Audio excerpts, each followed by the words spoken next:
بسم اللہ الرحمن الرحیم۔ محترم ناظرین، السلام علیکم۔ ایک دن حضرت سلیمان علیہ السلام سمندر کے کنارے تشریف فرما تھے۔ ان کی نگاہ ایک چیونٹی پر پڑی جو گندم کا دانہ منہ میں لیے سمندر کی طرف جا رہی تھی۔ جناب سلیمان علیہ السلام مسلسل اسے دیکھتے رہے۔ وہ چیونٹی چلتے چلتے سمندر کے کنارے پہنچی۔ اسی لمحے ایک مینڈک نے پانی سے اپنا سر باہر نکالا۔ اس نے منہ کھولا، چیونٹی اس کے منہ میں داخل ہو گئی اور مینڈک تیرتا ہوا پانی کے اندر چلا گیا۔ حضرت سلیمان علیہ السلام کافی دیر تک حیرت میں ڈوب کر اس بارے میں سوچتے رہے۔ اچانک وہی مینڈک دوبارہ پانی سے باہر آیا۔ اس نے منہ کھولا اور چیونٹی اس کے منہ سے باہر نکل آئی، لیکن گندم کا دانہ اس کے منہ میں نہ تھا۔ حضرت سلیمان علیہ السلام نے اس چیونٹی کو طلب کیا اور اس واقعہ کے بارے میں اس سے پوچھ گچھ کی۔ چیونٹی نے کہا، اے پیغمبر خدا، اس سمندر کی گہرائی میں ایک پتھر ہے جو اندر سے خالی ہے، اس میں ایک کیڑا رہتا ہے۔ اللہ تعالیٰ نے اس کیڑے کو اسی مقام پر خلق کیا ہے، وہ وہاں سے نکل نہیں سکتا اور میں اس کے لیے کھانا لے جاتی ہوں۔ اللہ تعالیٰ نے اس مینڈک کو مامور کیا ہے کہ وہ مجھے پانی کے اندر اٹھا کر اس پتھر کے پاس لے جاتا ہے اور اپنا منہ اس کے سوراخ پر رکھتا ہے۔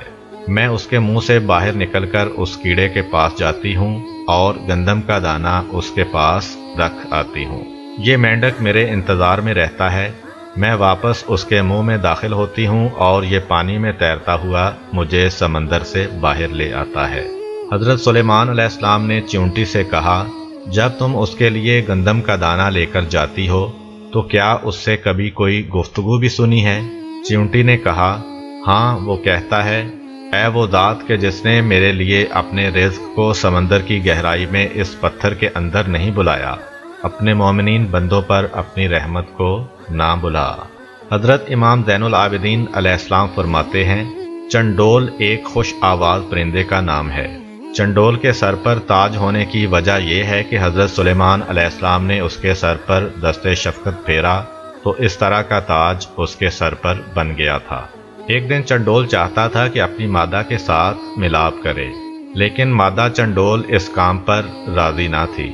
نر چنڈول نے اس سے کہا، مجھے اس کام سے مت روکو، میں چاہتا ہوں کہ تم سے میرا ایک بچہ ہو جو ذکر خدا کرے۔ مادہ چنڈول نے جب یہ بات سنی تو اپنے شوہر کا مطالبہ قبول کر لیا۔ پھر جب انڈے رکھنے کا وقت آیا تو وہ انڈے رکھنے کی جگہ کے بارے میں پریشان تھی۔ چنڈول نے کہا، میری رائے یہ ہے کہ سڑک کے قریب انڈے رکھو کہ جو کوئی بھی تجھے دیکھے تو یہ خیال کرے کہ تم دانہ دنکا اکٹھا کرنے کے لیے وہاں پر آئی ہو، لہذا دیکھنے والے کو تم سے کوئی غرض نہ ہوگی۔ مادہ چنڈول نے اپنے شوہر کی تجویز قبول کی اور سڑک کے کنارے انڈے رکھے اور ان پر بیٹھ گئی۔ جب انڈوں سے بچے نکلنے کا وقت قریب ہو گیا تو ایک دن ان دونوں پرندوں نے سنا کہ حضرت سلیمان علیہ السلام کا ٹھاٹھے مارتا ہوا لشکر روانہ ہو چکا ہے اور پرندوں نے ان کے سروں پر سایہ کیا ہوا ہے۔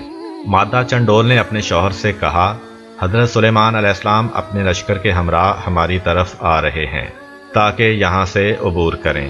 مجھے خطرہ ہے کہ میں اور میرے انڈے اس لشکر کے پاؤں کے نیچے کہیں نابود نہ ہو جائیں۔ نر چنڈول نے کہا، سلیمان علیہ السلام ایک مہربان اور شفیق انسان ہیں، لہذا پریشان ہونے کی کوئی ضرورت نہیں ہے۔ کیا تم نے بچوں کے کھانے کے لیے کچھ اکٹھا کیا ہے؟ مادہ چنڈول نے کہا، ہاں، میرے پاس ایک ٹڈی ہے جو میں نے بچوں کے لیے رکھی ہوئی ہے۔ کیا تمہارے پاس بھی کوئی چیز ہے؟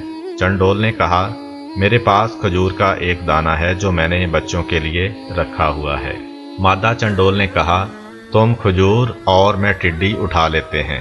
جب حضرت سلیمان علیہ السلام جہاں سے گزریں گے تو وہ ان کی خدمت میں ہدیہ پیش کریں گے، کیونکہ حضرت سلیمان علیہ السلام ہدیے کو بہت پسند کرتے ہیں۔ نر چنڈول نے کھجور اپنی چونچ میں لی اور مادہ چنڈول نے ٹڈی اپنے دونوں پاؤں سے اٹھائی اور دونوں حضرت سلیمان علیہ السلام کی خدمت میں حاضر ہوئے۔ حضرت سلیمان علیہ السلام تخت پر تشریف فرما تھے، ان کا استقبال کیا۔ چنڈول ان کی دائیں طرف اور مادہ چنڈول بائیں طرف بیٹھ گئی۔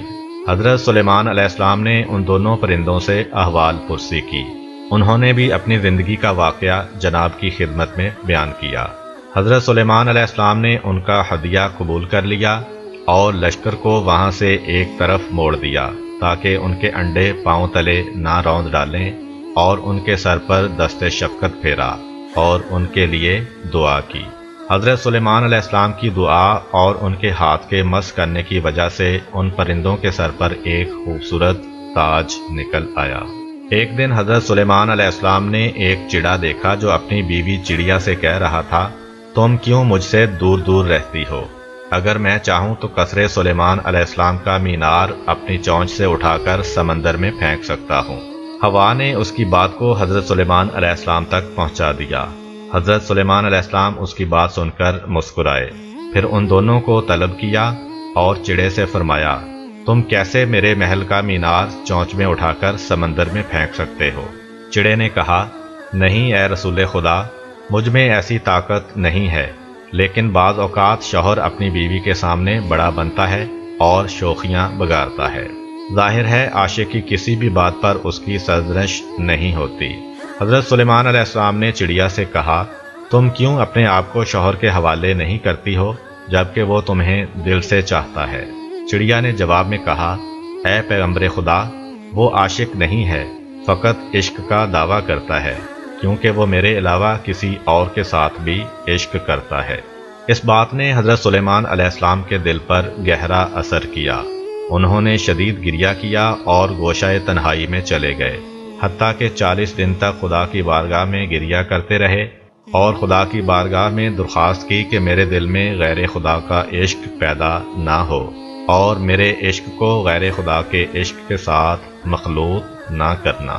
ایک دن ایک سانپ حضرت سلیمان علیہ السلام کی خدمت میں حاضر ہوا اور کہا، فلاں شخص نے میرے 2 بچوں کو مار دیا ہے، لہذا میرا آپ علیہ السلام سے تقاضا ہے کہ اسے بطور قصاص پھانسی پر چڑھائیں۔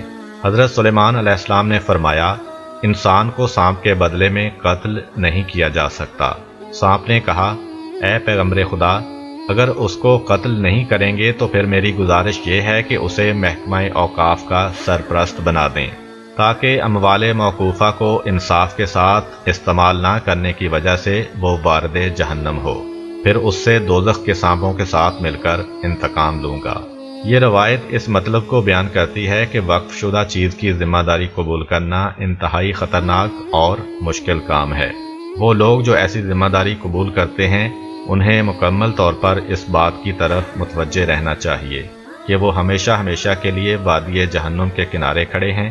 ایسا نہ ہو کہ وہ اس موقوفہ مال میں اپنی ذمہ داری انجام دینے میں کوتاہی کریں کہ اس کی سزا انتہائی سخت ہے۔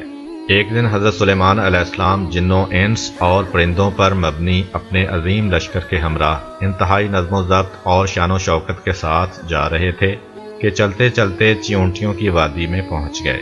جناب سلیمان علیہ السلام بھی اپنے لشکر کے ہمراہ تخت پر براجمان تھے اور ہوا بڑے آرام سے جھولا جھلاتے ہوئے لے جا رہی تھی۔ اس دوران میں ایک چیونٹی نے دوسری چیونٹیوں سے مخاطب ہو کر کہا، اے چیونٹیوں، اپنے اپنے سوراخوں میں گھس جاؤ، کہیں سلیمان علیہ السلام اور اس کا لشکر تمہیں پامال نہ کر دے اور انہیں اس کا پتہ بھی نہ چلے۔ حضرت سلیمان علیہ السلام نے جب اس چیونٹی کی آواز سنی تو مسکرا دیے اور کہا، پروردگار، مجھے توفیق دے کہ میں تیری نعمت کا شکریہ ادا کروں جو تو نے مجھے اور میرے والدین کو عطا کی ہے، اور ایسا نیک عمل کروں کہ تو راضی ہو جائے اور اپنی رحمت سے مجھے اپنے نیک بندوں میں شامل کر لے۔ حضرت سلیمان علیہ السلام نے اپنے نوکروں کو حکم دیا کہ اس چیونٹی کو میرے پاس لایا جائے۔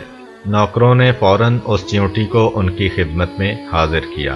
جناب سلیمان علیہ السلام نے اس چیونٹی سے فرمایا، کیا تمہیں معلوم نہیں ہے کہ میں خدا کا پیغمبر ہوں اور کبھی کسی پر ظلم و زیادتی نہیں کرتا؟ چیونٹی نے کہا، ہاں میں یہ بات جانتی ہوں۔ حضرت سلیمان علیہ السلام نے فرمایا، پھر تم نے چیونٹیوں کو مجھ سے کیوں ڈرایا ہے؟ چیونٹی نے عرض کیا، میں اس بات سے ڈری تھی کہ یہ چیونٹیاں آپ کی شان و شوکت اور زر کو برق دیکھ کر دنیا کی دیوانی نہ ہو جائیں اور خدا کو نہ بلا دیں۔ میں چاہتی تھی کہ وہ اپنے اپنے سوراخوں میں گھس جائیں اور آپ کا جاہ و حشم نہ دیکھیں۔ اس کے بعد چیونٹی نے عرض کیا، کیا آپ کو علم ہے کہ اللہ تعالیٰ نے اپنی عظیم ترین مخلوقات میں سے ہوا کو آپ کے تابع کیوں کرا دیا ہے؟ جناب سلیمان علیہ السلام نے فرمایا اس بارے میں مجھے علم نہیں ہے۔ چیونٹی نے کہا اس لیے کہ آپ سمجھیں کہ آپ کا ملک برباد ہونے والا ہے اور اس پر اعتماد نہیں کرنا چاہیے، اور اگر خداوند عالم دنیا کی تمام چیزوں کو ہوا کی طرح آپ کا فرما بردار بنا دیتا تو ہر چیز آپ کے قبضہ سے نکل جاتی، جس طرح کہ ہوا کسی کی مٹھی میں نہیں رہتی۔ حضرت سلیمان علیہ السلام چیونٹی کی اس پرمانی نصیحت کو سن کر مسکرا دیے۔ اگر آپ کو ہماری ویڈیو اچھی لگی ہے تو ویڈیو کو لائک کریں اور مزید اس طرح کی ویڈیوز دیکھنے کے لیے ہمارا چینل سبسکرائب کر لیں۔ ملتے ہیں نیکسٹ ویڈیو میں، اجازت دیجیے، اللہ حافظ۔